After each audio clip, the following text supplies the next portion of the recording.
Doug in North Carolina. Hi, Doug. Hey, Dan, how are you today? I'm great, thanks to the oysters that you sent. Well, you're welcome. But actually, I wanted to thank you today. If you can give me 30 seconds to go on and about what the show has meant to me. About several years ago, I quit my job in the local TV industry to start a ministry, and it was very slow going. And right around that time, I discovered your show, and what really endeared me to you guys were the rare occasions when you would talk about the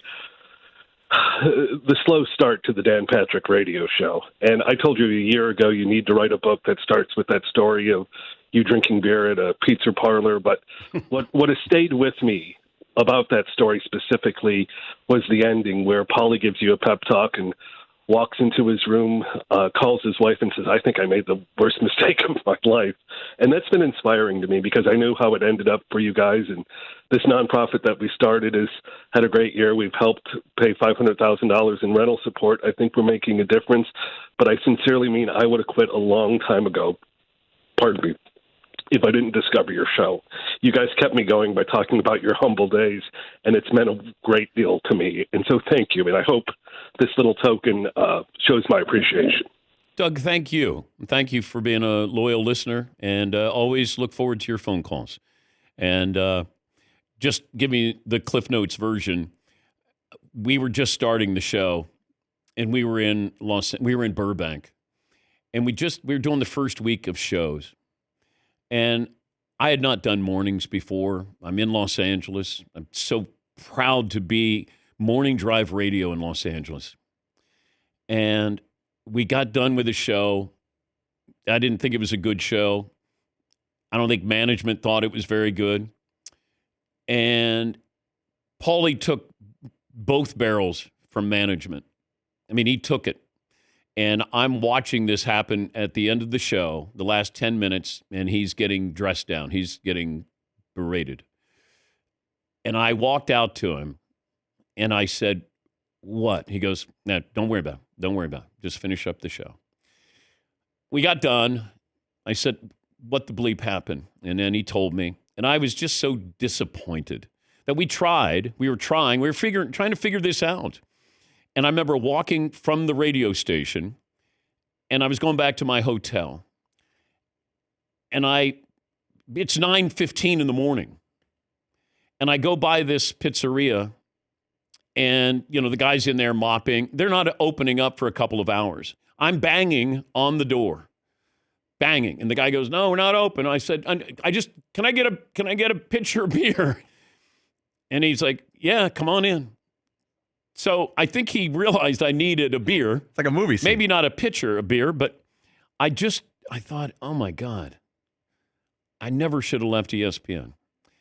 But Paulie, told me it'll be better, whether you believed it or not. But it's probably the best moment, most valuable moment Paulie ever had was, I don't know if he knew we were going to be successful. And I didn't feel that way. And I called my wife. I went back to the hotel. I stayed at the restaurant for 2 hours and had a pitcher of beer and then waited for them to make a pizza. And then I think I left him a $100 tip. I'm like, you don't know what you just did for me. I go back to the hotel. I call my wife. I said, hon, I think I just made the worst decision of my life. And she said, no, you didn't. No, you didn't. And I remember I had to get together with Paulie. I'm like, God dang, talk me down off the ledge. And I remember I said, all right, damn it. So, you go to bed at 7 a.m. to wake up at 4:30. And I just said, all right, we're going to take bullets here. We just have to survive because if we're successful morning drive in LA, we'll be picked. And at the time, I think we had 18 radio stations. Like I couldn't get anybody to take the show. And we were doing the show in my attic for 3 years. But you know what? It all came together. It just, for some reason, and, give credit to the Danettes because they picked up my spirits the whole time. Because I'd be like mopey Dick coming in. I'd be like, oh, my God. Yeah, Paulie. I got to tell you, it's funny because I remember that day and those next couple of days, I was much less worried because I always trust talent and skill and ability. You're talented. Seton was great at what he did, even things he didn't know he had to do when he joined us. He's back home patching stuff. He's not an engineer. He was engineering. I knew Fritzy was going to book the hell out of the show. I'm confident in myself. And the four of us are good at what we do. And I was like, it's going to shake out. It's like, you ever watch the first few episodes of Seinfeld? They're horrible. The first few episodes of The Sopranos, they're horrible because they haven't found their way yet. And 3 days after this show you just talked about, we had David Beckham's first American interview, right? We had Phil Jackson the next day. Fritzy crushed it. And then it just started taking on a life of its own. Yeah. It was management had an idea of how they wanted this show done. And we didn't listen. We did not. Nope. Yeah, I said, look, I'm going down. If I'm going down, I'm going down in flames my way.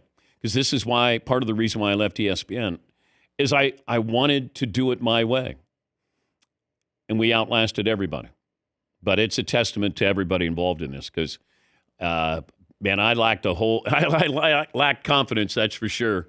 But that beer, I've never had a better tasting beer than that beer that morning at about 9:25 in Burbank.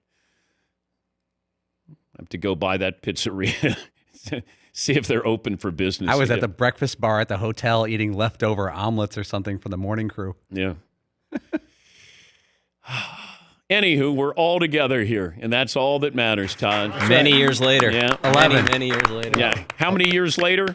11. 19. It's just piling on now. 19. Now we're just poking. Yeah. See, we went from you complaining to me talking about this is a feel-good moment. You know, we've helped lives. We've helped people. That's what you do. You turn things around. You get things back on track. Just when it looks like it's totally off the rails, you bring it back with your professionalism. Thank you, Todd. Thank you. You're welcome.